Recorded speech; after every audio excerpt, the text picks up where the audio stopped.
Kenapa ada banyak orang mualaf dan bodoh-bodoh semua? Coba lihat kan, mana ada mualaf pintar? Kan bodoh semua. Kenapa orang Kristen dalam perjanjian lama laki-laki wajib disunat, tapi saat ini banyak orang Kristen tidak sunat? Di dalam perjanjian lama belum ada orang Kristen. Itu orang Yahudi, orang Israel. Memang disunat. Orang Kristen sekarang tidak disunat. Kenapa? Nah, dalam perjanjian lama memang sunat itu sesuatu yang diwajibkan, diperintahkan, karena itu adalah tanda atau meterai yang membuktikan bahwa mereka itu dimiliki oleh Allah terkait dengan adanya janji, adanya perjanjian antara Allah dan Abraham. Itu setelah 8 hari lahir dia disunat. Betul. Dan bahkan di perjanjian lama itu nabi-nabi sebelumnya seperti Nabi Abraham, Nabi Musa, itu mereka bersunat. Ya, Islam. Dan Ibrahim. Ya, Ibrahim, Islam. Bahkan itu Allah sendiri yang berfirman ke Abraham waktu itu. Ini adalah satu perjanjian turun-temurun. Adalah sunat ini. Ya. Jadi keturunannya itu semua harus disunat. Seperti itu. Dan yang melakukan hal itu hanya Islam.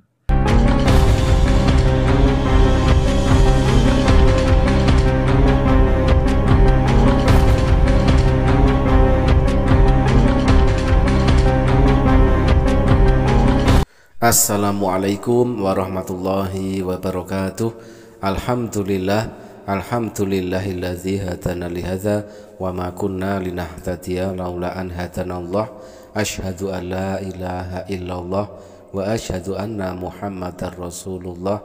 Ikhwan fillah rahimakumullah, sahabat-sahabat muslim yang dirahmati oleh Allah Subhanahu wa taala dimanapun berada, berjumpa kembali di Bintang Mu'alaf Channel. Mudah-mudahan kita semua selalu sehat walafiat di dalam lindungan Allah Subhanahu wa ta'ala.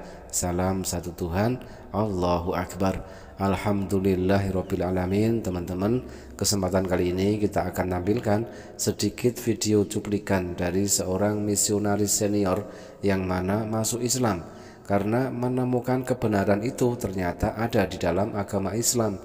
Ajaran Yesus ternyata umat Islamlah yang mengamalkannya, sehingga senior misionaris ini akhirnya masuk Islam. Alhamdulillahirabbil alamin. Nah teman-teman, sebelumnya mari kita simak sebuah hiburan yang datang dari Pendeta Esra Soru. Kenapa ada banyak orang mualaf dan bodoh-bodoh semua? Coba lihat kan, mana ada mualaf pintar? Kan bodoh semua. Salam. Kenapa orang Kristen dalam perjanjian lama laki-laki wajib disunat, tapi saat ini banyak orang Kristen tidak sunat? Di dalam perjanjian lama belum ada orang Kristen. Itu orang Yahudi, orang Israel. Memang disunat. Orang Kristen sekarang tidak disunat. Kenapa? Nah, dalam perjanjian lama memang sunat itu sesuatu yang diwajibkan, diperintahkan, karena itu adalah tanda atau meterai yang membuktikan bahwa mereka itu dimiliki oleh Allah terkait dengan adanya janji, adanya perjanjian antara Allah dan Abraham.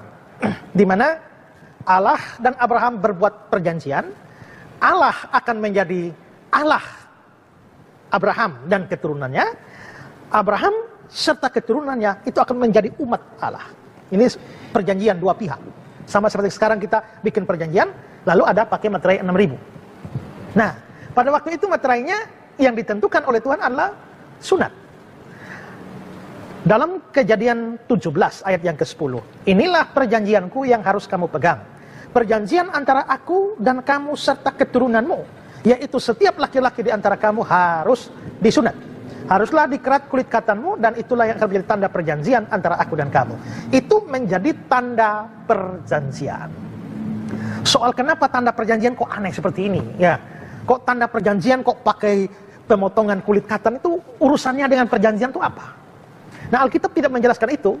Memang muncul beberapa penafsiran. Ada penafsiran bahwa memang itu diberikan kepada laki-laki Yahudi yang memang laki-laki itu sangat ditekankan dalam budaya patrilineal orang Israel, dan itu adalah pemotongan kulit katan pada kelamin laki-laki, di mana seorang laki-laki ini dia setiap hari dia pergi kencing misalnya. Setiap kali dia pergi kencing, dia melihat kelaminnya, dia lihat tanda sunat, dia ingat perjanjian itu. 2 seconds later. Ya. Oh ya. 2015 ini ke Jogja ini sudah. Nah, di situ Itu sudah mulai teknologi sudah mulai canggih-canggih kan? 2015 itu sudah Ya. IT sudah. Jadi mulai cari referensi-referensi tentang ayat-ayat Al-Quran, tentang ajaran-ajaran Islam itu seperti apa. Dan mulai dari situ sebenarnya saya mulai, oh ternyata banyak hal yang diajarkan oleh agama Islam ini yang dicontohkan oleh Yesus di dalam Alkitab. Seperti kayak sunat. Yesus setelah 8 hari lahir itu. Lahir dia disunat. Disunat, betul. Dan bahkan di perjanjian lama itu nabi-nabi sebelumnya seperti Nabi Abraham, Nabi Musa, itu mereka bersunat. Ya, Islam dan, Ibrahim. Ya, Ibrahim Islam. Bahkan itu Allah sendiri yang berfirman ke Abraham waktu itu. Ini adalah satu perjanjian turun-temurun. Adalah sunat ini. Jadi keturunannya itu semua harus disunat. Seperti itu. Dan yang melakukan hal itu hanya Islam.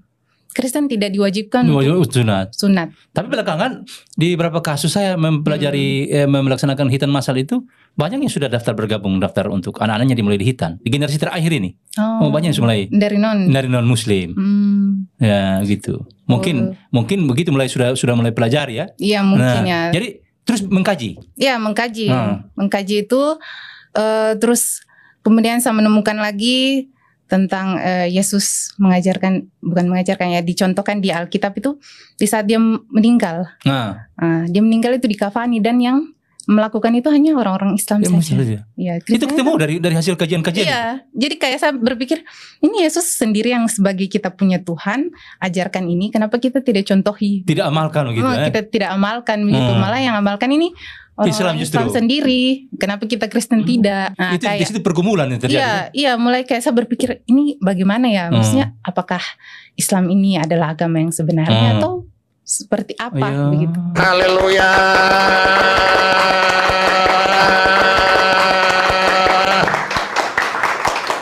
Teman-teman, itulah tadi Pendeta Esra Soru menjawab pertanyaan dari jemaatnya. Bertanya tentang sunat. Yesus sunat, Yesus mengajarkan sunat, tetapi kenapa umat Kristen tidak sunat? Intinya, kenapa umat Kristen tidak mengamalkan apa yang diajarkan oleh Yesus? Umat Kristen tidak mengamalkan apa yang dilakukan oleh Yesus.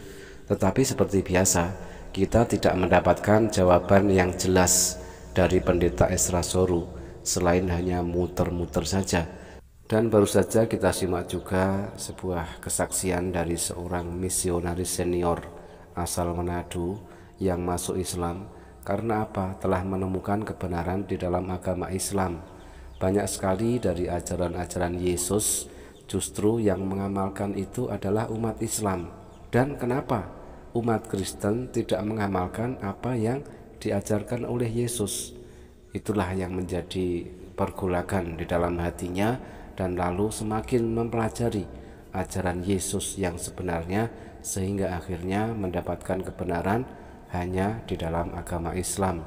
Nah teman-teman, Yesus melakukan sunat.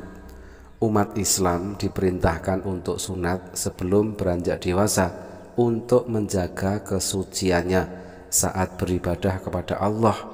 Ajaran itu juga sebelumnya telah disampaikan oleh Yesus di dalam Lukas 2 nomor 21 yang tertulis demikian, dan ketika genap 8 hari dan ia harus disunatkan, ia diberi nama Yesus, yaitu nama yang disebut oleh malaikat sebelum ia dikandung ibunya.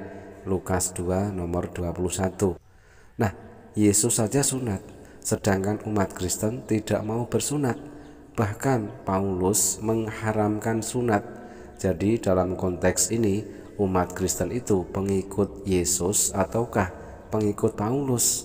Dan kenapa justru ajaran yang dilakukan oleh Yesus ini justru diamalkan oleh umat Islam?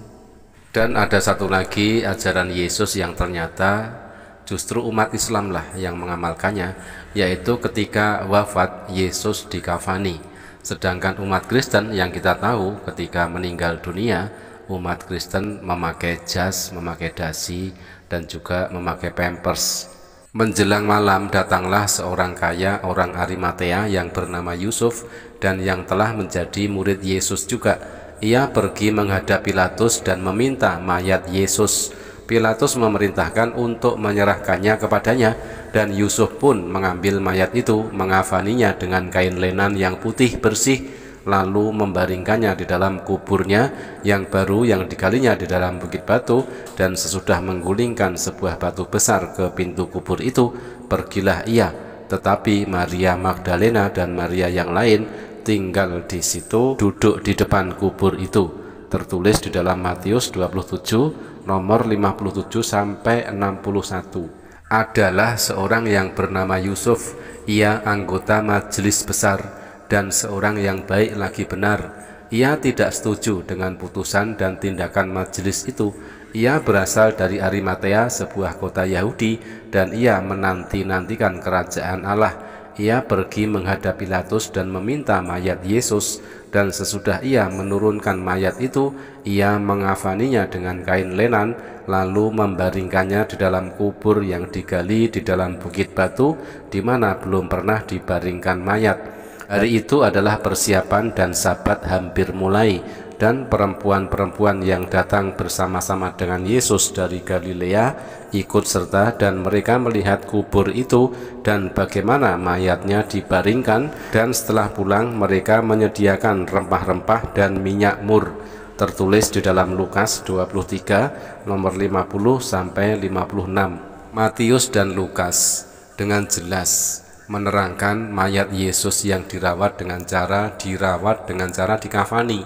Pertanyaannya, mengapa ketika meninggal dunia umat Kristen tidak dikafani, tetapi justru dirias memakai jas, memakai sepatu, memakai sapu tangan, bermake up, berjubah, bertopi, membawa tas atau tongkat? Mengapa mereka tidak meniru cara Yesus dimakamkan, yaitu dengan cara dikafani? Manakah yang ditiru umat Kristen? Meniru Yesus atau mengikuti akal-akalan pihak gereja? Orang yang mati kemudian dikafani adalah hal yang lumrah terjadi pada waktu itu, karena memang demikianlah ajaran Tuhan yang dipraktekkan oleh Yesus dan komunitas Yahudi pada umumnya. Pada kisah Lazarus dibangkitkan, mayat Lazarus juga dikafani. Nah teman-teman, ternyata dari dua poin ini, ajaran yang diamalkan oleh Yesus ternyata justru dilakukan oleh umat Islam, bukan umat Kristen, sehingga membuat seorang wanita misionaris senior tersebut akhirnya masuk Islam. Kita doakan mudah-mudahan istiqomah di dalam iman dan Islam, semakin semangat belajar tentang agama Islam, dan istiqomah juga di dalam menjalankan syariat-syariat agama Islam.